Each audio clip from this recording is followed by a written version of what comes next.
everyone. This is the next part of The One and Only Ivan. We are reading pages 38 to 66 for Wednesday. And we're going to be talking about metaphors, okay? Metaphors are comparing two things using the word is. We're not using like or as this time. We're just using the word is, okay? Now this first chapter is called Picasso. And Picasso was a famous artist, and I'm going to send you some pictures of Picasso, well, a picture and one of his paintings, so you'll be getting that along with this video, okay? Mac gives me a fresh crayon, a yellow one, and 10 pieces of paper. Time to earn your keep, Picasso, he mutters. I wonder who this Picasso is. Does he have a tire swing like me? Does he ever eat his crayons? I know I have lost my magic, so I try my very best. I clutch the crayon and think. I scan my domain. What is yellow? A banana. I draw a banana. The paper tears, but only a little. I lean back and Mac picks up the drawing. Another day, another scribble, he says. 1 down, 9 to go. What else is yellow? I wonder, scanning my domain. I draw another banana, and then I draw 8 more. This chapter is called 3 Visitors. 3 visitors are here. A woman, a boy, a girl. I strut across my domain for them. I dangle from my tire swings. I eat 3 banana peels in a row. The boy spits at my window. The girl throws a handful of pebbles. Sometimes I'm glad the glass is there. My visitors return. After the show, the spit pebble children come back. I display my impressive teeth. I splash in my filthy pool. I grunt and hoot. I eat and eat and eat some more. The children pound their pathetic chests. They toss more pebbles. Slimy chimps, I mutter.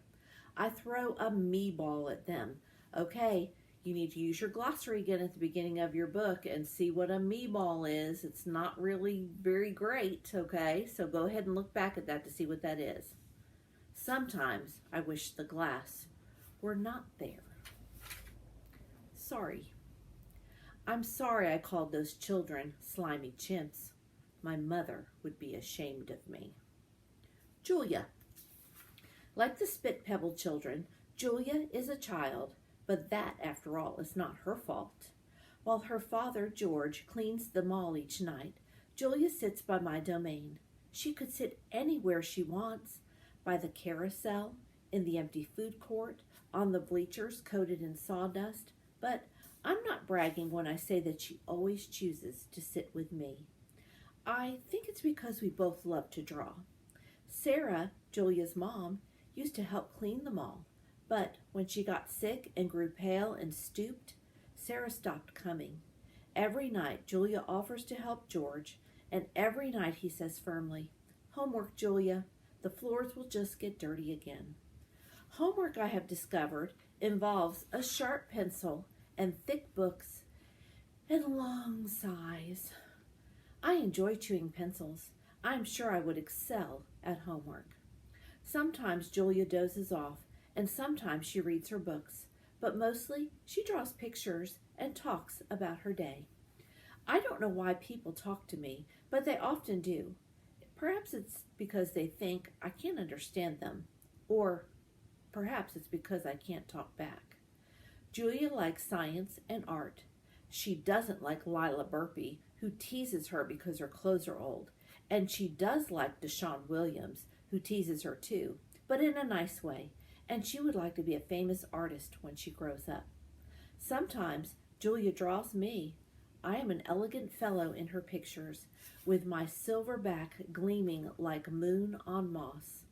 I never look away the way I do on the fading billboard by the highway. I always look a bit sad, though. I love Julia's pictures of Bob. She draws him flying across the page, a blur of feet and fur. She draws him motionless, peeking out from behind a trash can or the soft hill of my belly. Sometimes in her drawings, Julia gives Bob wings or a lion's mane. Once she gave him a tortoise shell. But the best thing she ever gave him wasn't a drawing. Julia gave Bob his name. For a long time, no one knew what to call Bob. Now and then, a mall worker would try to approach him with a tidbit. "Here, doggy," they'd call, holding out a French fry. "Come on, Pooch," they'd say. "How about a little piece of sandwich?" But he would always vanish into the shadows before anyone could get too close. One afternoon, Julia decided to draw the little dog curled up in the corner of my domain. First, she watched him for a long time, chewed on her thumbnail. I could tell she was looking at him the way an artist looks at the world when he's trying to understand it. Finally, she grabbed her pencil and set to work. When she was finished, she held up the page. There he was, the tiny, big-eared dog. He was smart and cunning, but his gaze was wistful. Under the picture were 3 bold, confident marks, circled in black. I was pretty certain it was a word, even though I couldn't read it. Julia's father peered over her shoulder. "That's him exactly," he said, nodding. He pointed to the circled marks. "I didn't realize his name was Bob," he said. "Me either," said Julia. She smiled. "I just had to draw him first." Bob and Julia. Bob will not let humans touch him. He says their scent upsets his digestion. But every now and then I see him sitting at Julia's feet. Her fingers move gently just behind his right ear. And if you look at that picture of Bob, you can see how tiny he is compared to Julia. Okay, remember the last chapter talked about him, or the last part talked about him being tiny and wiry and fast. Well, there he is, pretty tiny. Mac. Usually, Mac leaves after the last show, but tonight he's in his office working late. When he's done, he stops by my domain and stares at me for a long time while he drinks from a brown bottle. George joins him, broom in hand, and Mac says the things he always says. "How about that game last night?" And "Business has been slow, but it'll get better. You'll see." And "Don't forget to empty the trash." Mac glances over at the picture Julia is drawing. "What are you making?" he asks. "It's for my mom," Julia says. "It's a flying dog." She holds up her drawing, eyeing it critically. She likes airplanes and dogs. Mac murmurs, sounding unconvinced. He looks at George. "How's the wife doing anyway?" "About the same," George says. "She has good days and bad days." "Yeah, don't we all?" Mac says. Mac starts to leave, then pauses. He reaches into his pocket, pulls out a crumpled green bill, and presses it into George's hand. "Here," Mac says with a shrug. "Buy the kids some new crayons. Or some more crayons, sorry." Mac is already out the door before George can yell, "Thanks!" Not sleepy. "Stella," I say after Julia and her father go home, "I can't sleep." "Of course you can," she says. "You are the king of sleepers." "Shh," Bob says from his perch on my belly. "I'm dreaming about chili fries." "I'm tired," I say, "but I'm not sleepy." "What are you tired of?" Stella asks. I think for a while. It's hard to put into words. Gorillas are not complainers. We're dreamers, poets, philosophers, nap takers. I don't know exactly. I kick at my tire swing. I think I may be a little tired of my domain. "That's because it's a cage," Bob tells me. Bob is not always tactful. "I know," Stella says. "It's a very small domain." "And you're a very big gorilla," Bob adds. "Stella?" I ask. "Yes?" "I noticed you were limping more than usual today. Is your leg bothering you?" "Just a little," Stella answers. I sigh. Bob resettles. His ears flick. He drools a bit. But I don't mind. I'm used to it. "Try eating something," Stella says. "That always makes you happy." I eat an old brown carrot. It doesn't help. But I don't tell Stella. She needs to sleep. "You could try remembering a good day," Stella suggests. "That's what I do when I can't sleep." Stella remembers every moment since she was born, every scent, every sunset, every slight, every victory.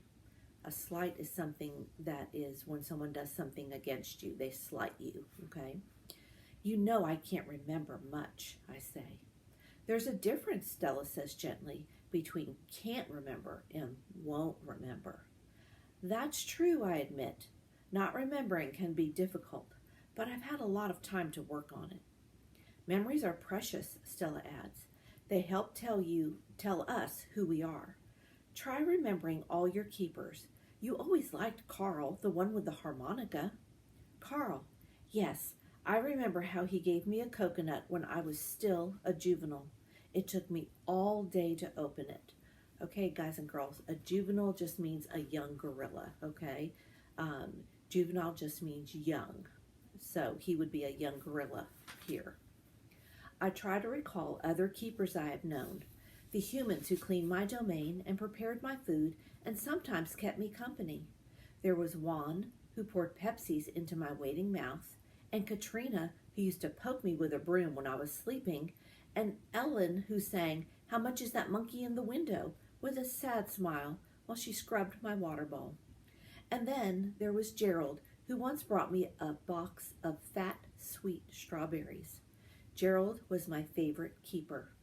I haven't had a real keeper in a long time. Max says he doesn't have the money to pay for an ape babysitter. These days, George cleans my cage, and Mac is the one who feeds me. When I think about all the people who have taken care of me, mostly it's Mac I recall, day in and day out, year after year after year. Mac, who bought me and raised me and says I'm no longer cute. As if a silverback could ever be cute. Moonlight falls on the frozen carousel, on the silent popcorn stand, on the stall of leather belts that smell like long-gone cows. The heavy work of Stella's breathing sounds like the wind in trees, and I wait for sleep to find me. The Beetle. Mac gives me a new black crayon and a fresh pile of paper. It's time to work again. I smell the crayon, roll it in my hands, press the sharp point against my palm. There's nothing I love more than a new crayon. I search my domain for something to draw. What is black? An old banana peel would work, but I've eaten them all. Not Tag is brown. Okay, who is Not Tag? You need to look back at the glossary again and see who Not Tag is, okay? My little pool is blue. The yogurt raisin I'm saving for this afternoon is white, at least on the outside. Something moves in the corner. I have a visitor. A shiny beetle has stopped by. Bugs often wander through my domain on their way to somewhere else. Hello, beetle, I say. He freezes silent. Bugs never want to chat. The beetle's an attractive bug with a body like a glossy nut. He's black as a starless night. That's it. I'll draw him. It's hard making a picture of something new. I don't get the chance that often, but I try. I look at the beetle who's being kind enough not to move. Then, back at my paper, I draw his body, his legs, his little antenna, his sour expression. I'm lucky. The beetle stays all day. Usually bugs don't linger when they visit. I'm beginning to wonder if he's feeling all right. Bob, who's been known to munch on bugs from time to time, offers to eat him. I tell Bob that won't be necessary. I'm just finishing my last picture when Mac returns. George and Julia are with him. Mac enters my domain and picks up a drawing. What the heck is this? He asks. Beats me what Ivan thinks he's drawing. This is a picture of nothing, a big black nothing. Julia stands just outside my domain. Can I see? She asks. Mac holds my picture up to the window. Julia tilts her head. She squeezes one eye shut. Then she opens her eye and scans my domain. I know, she exclaims. It's a beetle. See that beetle over there by Ivan's pool? Man, I just sprayed this place for bugs. Mac walks over to the beetle and lifts his foot. Before Mac can stomp, the beetle skitters away, disappearing through a crack in the wall. Mac turns back to my drawings. So, you figure this is a beetle, huh? If you say so, kid.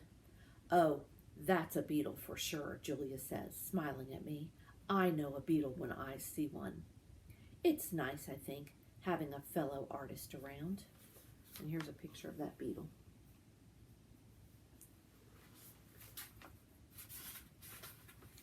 Change.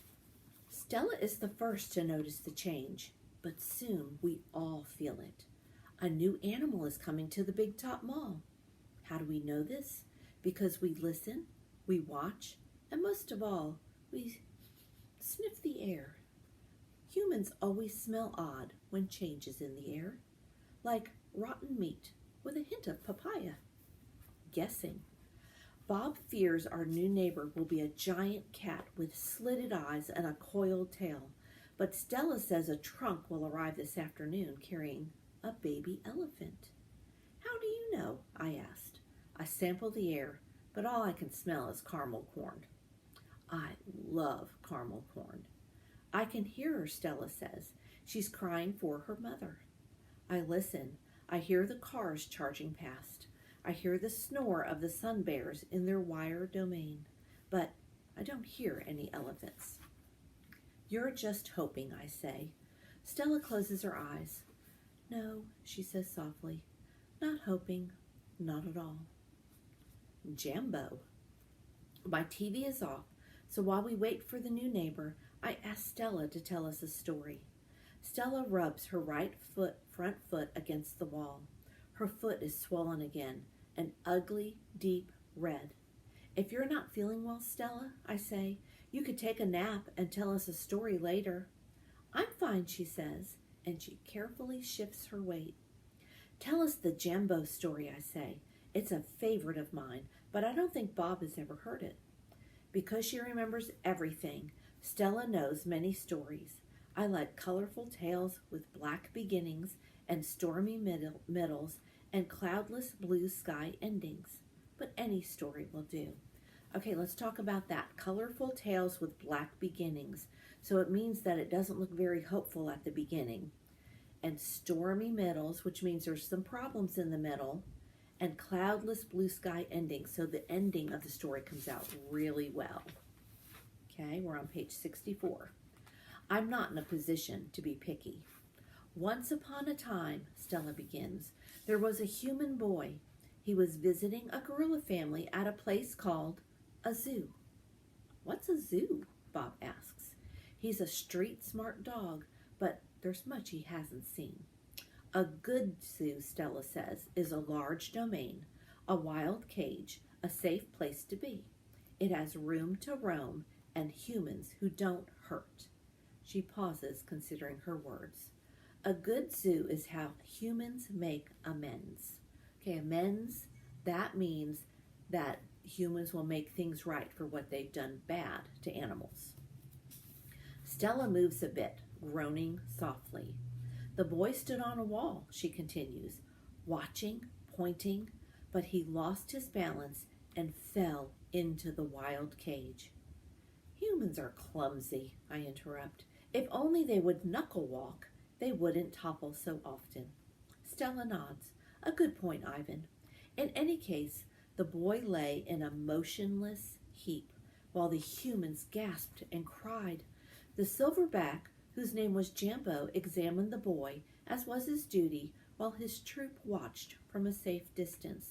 So remember, the silverback is the one that protects the group of gorillas. And so this silverback named Jambo was seeing what happened. He was looking at the boy, okay? Jambo stroked the child gently. He smelled the boy's pain, and then he stood watch. When the boy awoke, his humans cried out, "Stay still, don't move," because they were certain, humans are always certain about things, that Jambo would crush the boy's life from him. The boy moaned. The crowd waited, hushed, expecting the worst. Jambo led his troop away. Men came down on ropes and whisked the child to waiting arms. Was the boy all right? Bob asked. He wasn't hurt, Stella says. although I wouldn't be surprised if his parents hugged him many times that night in between their scoldings. Bob, who had been chewing his tail, pauses, tilting his head. Is that a true story? I always tell the truth, Stella replies, although I sometimes confuse the facts. Okay, that's it for the reading. Now, I forgot to tell you, I'm going to send you a picture of the real Jambo and the boy that's laying down in the bottom of the zoo, the domain where the gorillas are. Okay, you guys and girls have a metaphor sheet that you need to work on, and it talks about some metaphors from our last reading that we had, and it gives you a page number, okay? I'll take a picture of that page, and I will attach that to the email today, okay? You guys and girls have a great day today, and I'll talk to you soon.